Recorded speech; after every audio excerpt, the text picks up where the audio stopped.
Hello everyone, welcome back to my channel. So ఈరోజు మన topic వచ్చేసి సమాచార హక్కు చట్టం 2005 గురించి అయితే నేర్చుకుందామండి.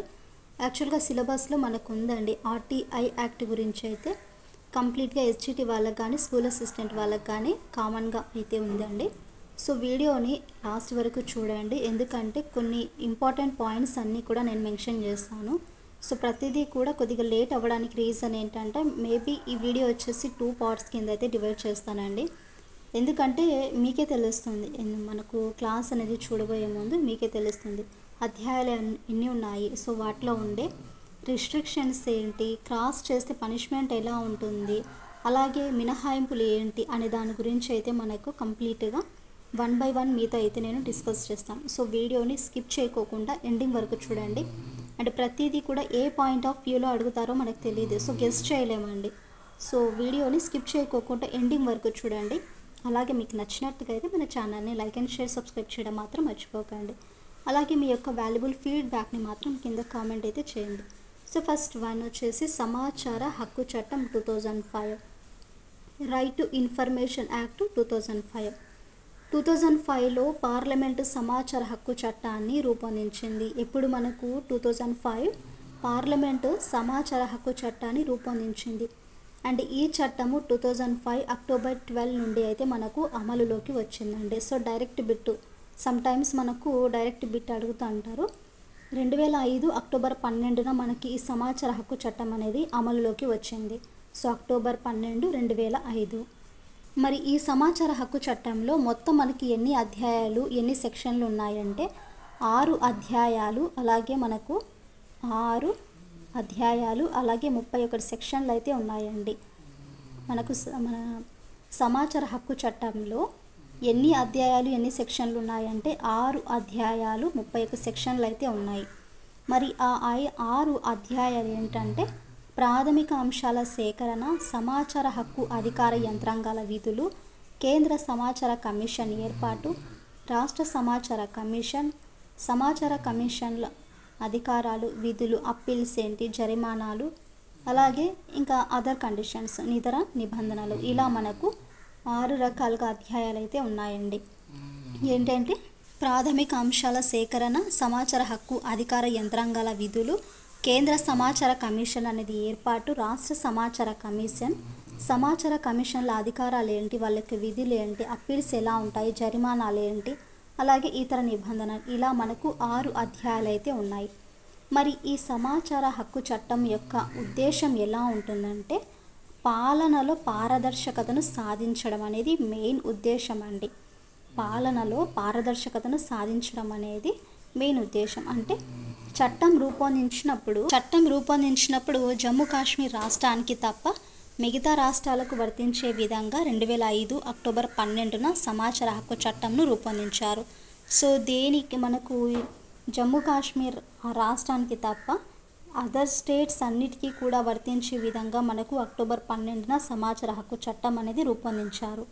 ముఖ్య ఉద్దేశం ఏంటంటే పాలనలో పారదర్శకతను సాధించడం అనేది సమాచార హక్కు చట్టం యొక్క ఉద్దేశము. మరి సమాచార హక్కు చట్టంలో సమాచారం అనేది ఎలా ఉంటుందంటే ప్రభుత్వ అధికార వ్యవస్థ నుండి 17 రకాలైన సమాచారాలను పౌరులు పొందవచ్చు. సో ఎన్ని రకాల సమాచారాలు పొందవచ్చు అంటే ఇక్కడ 17 రకాలైన సమాచారాన్ని పౌరులు పొందవచ్చు. ప్రభుత్వ రికార్డులను తనిఖీ చేయడం, వాటిని కాపీ చేయడము, ఇలాంటివన్నీ కూడా మనకు సమాచారానికి సంబంధించినవి. ప్రభుత్వ అధికార వ్యవస్థ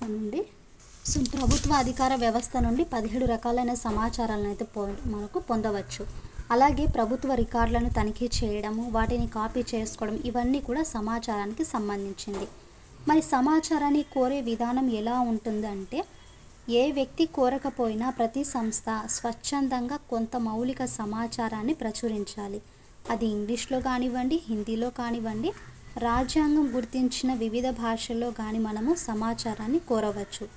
సమాచారాన్ని ఎలా కోరవచ్చు అండి ఇక్కడ అంటే సమాచారాన్ని కోరే విధానం ఎలా ఉంటుందంటే ఏ వ్యక్తి కోరకపోయినా ప్రతి సంస్థ స్వచ్ఛందంగా కొంత సమాచారాన్ని అనేది ప్రచురించాలి. అది ఎలాంటి లాంగ్వేజెస్ అంటే మనకు రాజ్యాంగము ఏవే భాషలు అయితే గుర్తించిందో సో వాటికి అన్నిటికీ కూడా సమాచారాన్ని అయితే మనం కోరవచ్చు. ప్రతి శాఖలోనూ ప్రభుత్వం చేత నిర్దేశించబడిన పౌర సమాచారం అధికారి నుండి సమాచారం పొందవచ్చు. ప్రతి శాఖలోనూ ప్రభుత్వం చేత నిర్దేశించబడిన పౌర సమాచార అధికారి నుండి సమాచారం అనేది పొందవచ్చు. ఇది మనకు సమాచారాన్ని కోరే విధానం అండి. మరి ముఖ్యాంశాలు ఎలా ఉంటాయి ఇందులో అని చూసుకుంటే, సెక్షన్ 6 సబ్సెక్షన్ 1 ప్రకారము ప్రతి శాఖలో ఒక పబ్లిక్ ఇన్ఫర్మేషన్ ఆఫీసర్ అనేవి నియమిస్తారు. సెక్షన్ 6 సబ్సెక్షన్ 1 అండి. సెక్షన్ 6 సబ్సెక్షన్ 1 ప్రకారము ప్రతి శాఖలో కూడా ఒక పబ్లిక్ ఇన్ఫర్మేషన్ ఆఫీసర్ అనేది నియమిస్తారు. ప్రజలు కోరిన సమాచారాన్ని నిర్ణీత గడువులో అందించే బాధ్యత ఈ అధికారికి అయితే ఉంటుంది. ఒకవేళ సమాచార అధికారికి కాకుండా సహాయ సమాచార అధికారికి ఉంటే ఆ అధికారి 35 డేస్లో ఒక సమాచారం ఇవ్వాలి. ఇన్ కేస్ థర్డ్ పర్సన్ గన ఉంటే మాత్రం ప్రయోజనాలు ఇమిడి ఉన్నట్లయితే సమాచారాన్ని 40 డేస్కి ఇవ్వాలి. చూడండి, మరొకసారి మీకు అర్థమయ్యేలాగా, ప్రజలు కోరిన సమాచారాన్ని మ్యాక్సిమం మనకి ఇంత గడువులో అనేది అందించడము ఆ అధికారికి ఒక రెస్పాన్సిబిలిటీ. అవునా? ఒకవేళ సమాచార అధికారికి కాకుండా సెకండ్ పర్సన్ ఉంటారు కదా, సో ఆ పర్సన్కి ఇంకొక పర్సన్ హెల్ప్గా ఆ పర్సన్కి మనము ఏదైనా ఇన్ఫర్మేషన్ ఇస్తే ఎన్ని డేస్కి అతను కంప్లీట్ చేయాలంటే 35 డేస్లోగా మన ప్రాబ్లం అంటే మనకి ఇన్ఫర్మేషన్ అనేది ఇవ్వాలి. ఇన్ కేస్ ఆ పర్సన్ కూడా ఆ సెకండ్ పర్సన్ కూడా లేకపోతే థర్డ్ పర్సన్ ఉంటాడు కదా, సో ఆ థర్డ్ పర్సన్ ప్రయోజనాలు ఇమిడి ఉన్నట్లయితే సమాచారాన్ని 40 డేస్ లోపల ఇవ్వాలి. ఇది మనకు ముఖ్యాంశాలు. అండ్ ఇంకా చూసుకుంటే, నిర్ణీత సమయంలో జవాబు లేదా ప్రతిస్పందన లేదా సమాచారాన్ని ఇవ్వడానికి తిరస్కరించినట్లయితే దరఖాస్తు చేసుకున్న తర్వాత 30 డేస్ లోపల స్పందన లేకపోతే సెక్షన్ 19 సబ్సెక్షన్ 1 ప్రకారము పై అధికారికి నేరుగా అప్పీల్ చేసుకోవచ్చు. ఆ తర్వాత ఆ అధికారి కూడా సమాచారం ఇవ్వకపోతే సెక్షన్ 19 సబ్సెక్షన్ 30 ప్రకారము 30 డేస్ లోపల రాష్ట్ర సమాచార కమిషన్ లేదా కేంద్ర సమాచార కమిషన్ ఎదుట ఒక రెండవ అప్పీల్ అనేది చేసుకోవచ్చు. ఇన్ కేస్ మీకు ఏదైనా అర్థం కాకపోతే మళ్ళీ రిపీట్గా ఒకసారి చదవండి, ఓకేనా? నిర్ణీత సమయంలో జవాబు కానీ ఏదైనా తన నుండి రెస్పాండ్ అనేది లేదనుకోండి, సో ఆ సమాచారం ఇవ్వడానికి తను తిరస్కరించినాడు అనుకోండి, మనం అప్లై చేసిన తర్వాత 30 డేస్ లోపల ఎలాంటి రెస్పాన్స్ లేకపోతే అప్పుడు మనం ఏం చేయాలి, సెక్షన్ 19 సబ్సెక్షన్ 1 ప్రకారము అధికారికి నేరుగా మనం అప్పీల్ చేసుకోవచ్చు. ఆ తర్వాత ఆ అధికారి కూడా మనకు ఏ ఇన్ఫర్మేషన్ ఇవ్వకపోతే సెక్షన్ 19 సబ్సెక్షన్ 3 ప్రకారము 30 డేస్ లోపల రాష్ట్ర సమాచార కమిషన్ లేదా కేంద్ర సమాచార కమిషన్ ఎదుట సెకండ్ అప్పీల్ అనేది చేసుకోవచ్చు.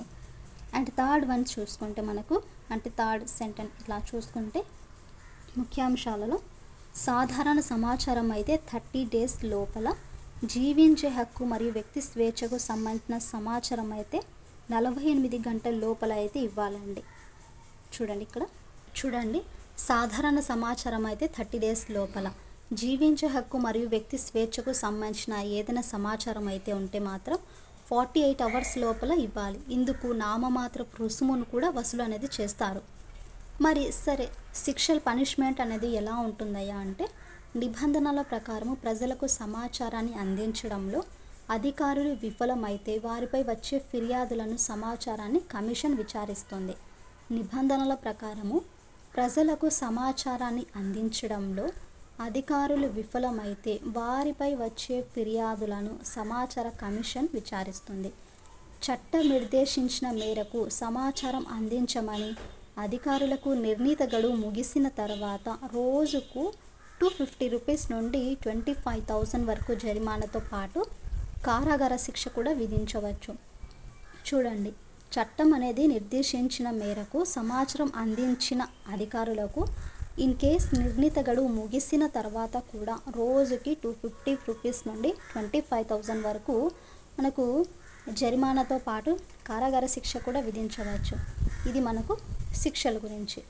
సరే, మనం ఎంత పే చేయాలి, చెల్లించాల్సిన రుసుము ఏంటి అనుకుంటే, సమాచారాన్ని పొందుపరిచే దరఖాస్తుతో పాటు 10 రూపీస్ మనకు రుసుము నగదు కానీ డిమాండ్ డ్రాఫ్ట్ ద్వారా కానీ చెల్లించవచ్చు.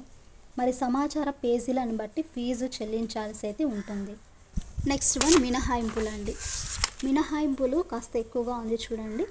దేశ సార్వభౌమత్వం, సమగ్రత, ఆర్థిక ప్రయోజనాలు, విదేశీ సంబంధాలు దెబ్బతినే అవకాశం ఉన్న అంశాలు, కోర్టు ధిక్కార సమాచారాలు, సభా హక్కులను భంగపరిచే అంశాలు, వ్యాపార రహస్యాలు, సమాచార వనరులైన వ్యక్తికి ముప్పు తెచ్చే అంశాలు, పరిశోధన నిరోధించే అంశాలు, రాష్ట్ర సహకార సంఘాలు సమాచార చట్టం పరిధిలోకి రావని సుప్రీంకోర్టు చెప్పింది. సో మనకి ఇక్కడ కనిపించిన స్టేట్మెంట్స్ అంటే మనకి ఏవైతే అంశాలు ఉన్నాయో సో అవన్నీ కూడా సమాచార చట్టం పరిధిలోకి రావని సుప్రీంకోర్టు తీర్పు చెప్పింది.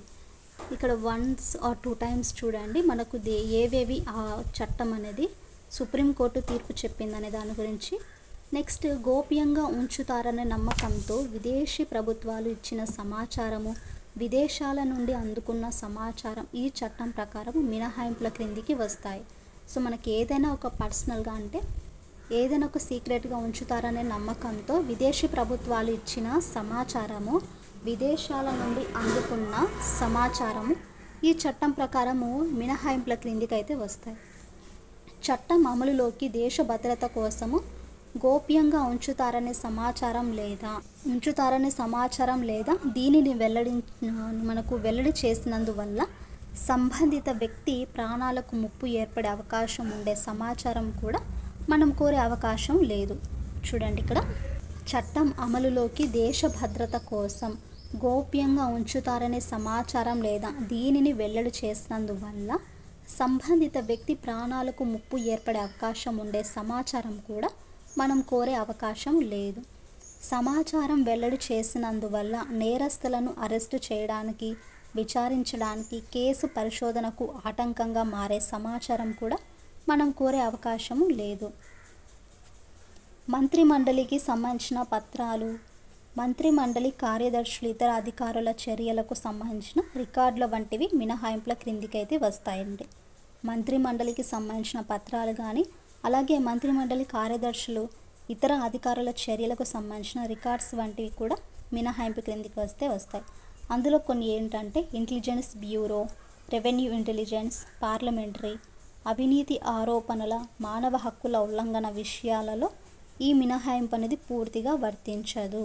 ఇక్కడ కనిపిస్తుంది కదా, intelligence bureau, revenue intelligence and parliamentary, అవినీతి ఆరోపణలు, మానవ హక్కుల ఉల్లంఘన విషయాలకు ఈ మినహాయింపు అనేది పూర్తిగా వర్తించదు. ఇవి మనకు మినహాయింపులు. సో ఈరోజు వీడియోలో అయితే మనము ఏ టాపిక్స్ కంప్లీట్ చేస్తామో ఒకసారి చూద్దామండి. ఆర్టీఐలో అంటే మనకు సమాచార హక్కు చట్టంలోని మినహాయింపులు అనేవి ఎలా ఉంటాయి, నెక్స్ట్ శిక్షలు అనేవి ఎలా ఉంటాయి. సో చూడండి ఇక్కడ అండ్ మనకు చెల్లించాల్సిన రుసుము ఎలా ఉంటుంది, అలాగే ముఖ్యాంశాలు, సమాచారాన్ని కోరే విధానం ఎలా ఉంటుంది, సమాచారం అంటే ఏంటి, అసలు సమాచార హక్కు చట్టం అనేది ఎప్పుడు అమల్లోకి వచ్చింది, ఇలా డీటెయిల్గా మనము 1 by 1 అయితే నేర్చుకున్నాం. సో రేపటి వీడియోలో రిమైనింగ్గా ఉండే కొంత ఇన్ఫర్మేషన్ అనేది మేబీ ఈరోజు ఈవినింగ్ కానీ లేకుంటే రేపు మార్నింగ్ కానీ పోస్ట్ అయితే చేస్తానండి. సో ఐ హోప్ మీకు వీడియోలో ఉండే ప్రతి ఇన్ఫర్మేషన్ కూడా నచ్చినట్లుగా అయితే please to like and share, subscribe to my channel.